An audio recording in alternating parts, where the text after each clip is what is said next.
থালাপতি বিজয়ের নতুন রাজনৈতিক কৌশল, মুসলমানদের মন জয় করার চেষ্টা। ইন্ট্রো। ক্যামেরা ব্যাকগ্রাউন্ডে থালাপতি বিজয়ের ছবি বা ইফতারের video clip. Tamil superstar Thalapathy Vijay এবার রাজনীতির মাঠে আরো এক ধাপ এগিয়ে গেলেন। সম্প্রতি তিনি বিশাল এক ইফতার পার্টির আয়োজন করেছেন, যেখানে হাজির ছিলেন হাজারো মুসলিম ভক্ত। এটা কি শুধুই সম্প্রীতির বার্তা, নাকি ভোট ব্যাংক তৈরির কৌশল? আসুন বিস্তারিত জানি। সেগমেন্ট 1, ইফতার আয়োজনে বিজয়ের উপস্থিতি। মুভি ক্যামেরা, ইফতার পার্টির ফুটেজ, বিজয়ের নামাজ পড়ার দৃশ্য। সম্প্রতি চেন্নাইয়ের রোয়াপেট্টা এলাকায় থালাপতি বিজয় এক বিশাল ইফতার পার্টির আয়োজন করেন। এই ইফতারে অংশ নেন প্রায় 3000 মুসলিম ভক্ত ও স্থানীয় মসজিদের ইমামরা।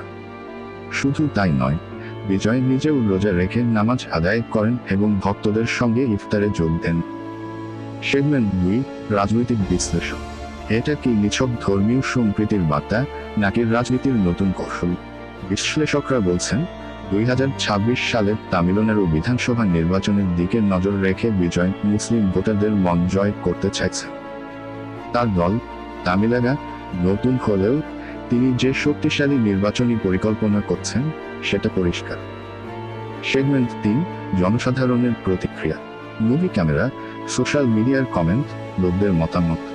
বিজয়ের এই উদ্যোগ নিয়ে মিশ্র প্রতিক্রিয়া দেখা যাচ্ছে।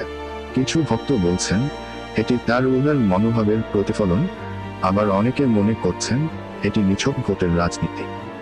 আপনার মতামত কি? কমেন্টে জানান। সেগমেন্ট 4, শেষ মন্তব্য। মুভি ক্যামেরা, বিজয়ের ফ্যানদের উচ্ছ্বাসের দৃশ্য। থালাপতি বিজয় কি সত্যিই মানুষের জন্য রাজনীতিতে এসেছেন, নাকি এটি শুধুই জনপ্রিয়তা ধরে রাখার চেষ্টা?